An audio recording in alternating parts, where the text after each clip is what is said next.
Si Senator Raffy Tulfo sinagot si Governor Garcia sa ignorant remark nito tungkol sa Cebu North Bus Terminal. Kaugnay niya may mga balita dyan ang Bombo Radyo Cebu.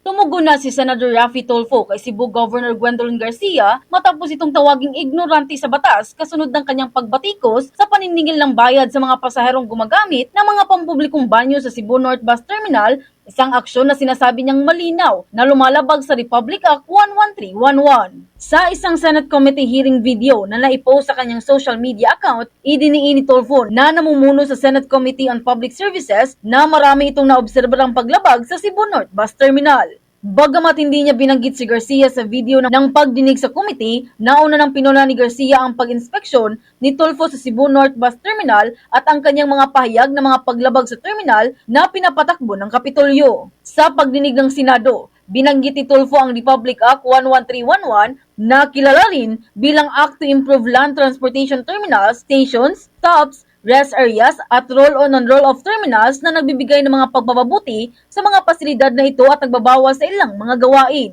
Hinimok ni Tulfo ang Department of Transportation at ang LTFRB na inspeksyonin ang terminal. Ipiniliwanag rin ni Tulfo na hindi dapat maningil ang mga terminal para sa paggamit ng mga regular na palikuran, ngunit binanggit nito na pinapayagan ng batas ang pagsingil para sa mga premium na comfort room sa kondisyon na ang mga ito ay hiwalay at malinaw na inaalok bilang isang upgraded na serbisyo. Nagbigay ng halimbawa si Senator Raffy Tulfo sa pagdinig ng Senado kung naka-aircon ng isang comfort room, maaaring singilin ang mga pasahero sa paggamit ito dahil kwalipikado ito bilang isang premium na serbisyo. Binigyang din ito na kailangan masiguro ang kaligtasan hindi lang ng mga driver, pati na rin ng mga pasahero. Kaya naman inatasan ito ang LTFRB na maglagay ng glass breaker para in case of emergency may magagamit ang lahat. Kaugnay nito, inatasan na rin ng LTFRB ang Central Visayas Regional Director na maglabas ng shock cause order batay sa mga natuklasan ni Tulfo sa kanyang inspeksyon. So, LTFRB, take note. Gusto ko lahat, kung pwede, halos lahat ng bintana ay